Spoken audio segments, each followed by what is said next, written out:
mengikuti semua yang ada di Facebook dan saya mencatat isi Facebook dari seorang anak Papua. Mohon umat pendatang tidak tersinggung.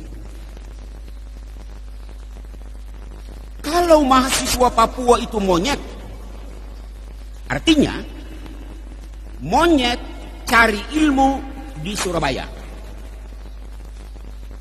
Dengar baik-baik.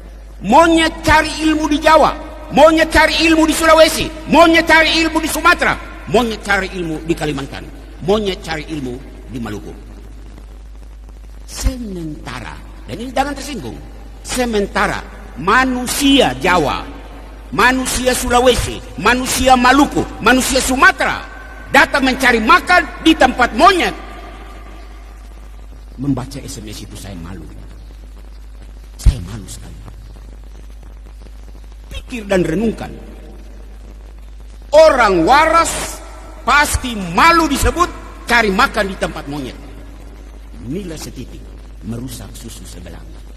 Mulut satu anak, satu orang, beberapa orang Surabaya merusak susu sebelanga Jawa, susu sebelanga orang pendatang. Lebih malu yang mana? Monyet cari ilmu di tempat manusia atau manusia cari makan di tempat monyet? Jangan, sekali lagi, jangan tersinggung. Ini konsekuensi logis sebuah ucapan rasis. Pertama. Yang kedua, saya ingin menyapa bagian pemerintahan. Pemerintah kita di pusat maupun di daerah all out mengeluarkan dana besar untuk membangun jalan di Papua, pendidikan di Papua, kesehatan di Papua.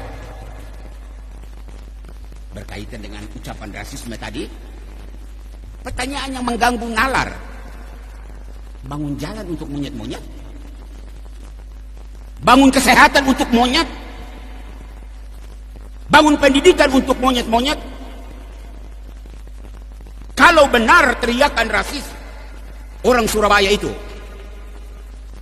apa pemerintah masih waras mengeluarkan dana begini besar untuk monyet-monyet? Pemerintah yang waras akan menjawab teriakan itu tidak benar. Oke, tidak benar, lalu kau buat apa? Buat apa? Ketiga, pihak keamanan, polisi, tentara, kamu dengar? Polisi tentara di tanah Papua ini terlalu banyak. Ya, ini kan wilayah negara Republik Indonesia. Wajar toh? Wajar. Tetapi Anda hadir di tanah ini dengan segala perlengkapan keamanan yang hebat-hebat. Saya Pastor Amandus hanya mau bertanya, seluruh perlengkapan hebat-hebat itu untuk jaga monyet-monyet? Jangan tersinggung, polisi dan tentara. Polisi dan tentara yang masih waras akan menjawab, tidak, kami tidak menjaga monyet, kami menjaga manusia. Oke, kalau begitu, apa sikap tentara dan polisi terhadap orang yang teriak monyet itu?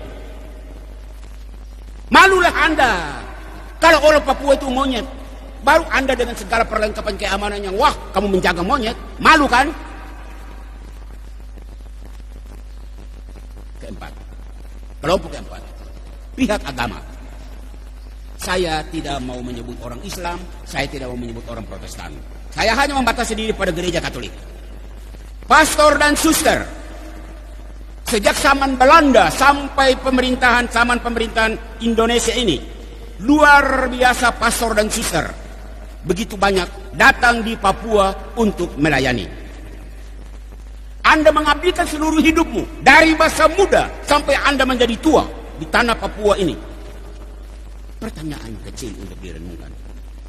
Apakah Anda petugas gereja, pastor, bruder, suster, Anda melayani monyet-monyet? Sebelum pastor, suster, bruder yang lain menjawab, saya Pastor Amandus mau menjawab. 36 tahun saya mengabdikan diri sejak masih muda sampai rambut sudah putih ini di Papua. Saya tidak melayani monyet. Saya melayani manusia. Manusia Papua. Saya sedih kalau disebut orang Papua monyet. 36 tahun saya tidak melayani monyet-monyet.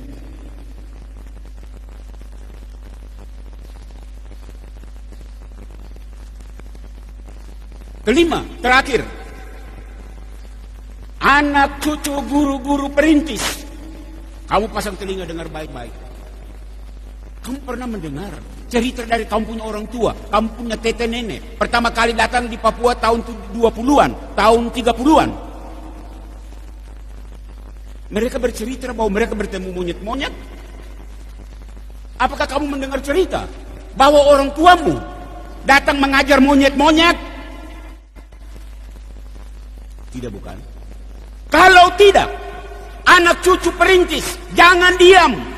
Buat sesuatu dong untuk saudara-saudaramu orang Papua. Di sini,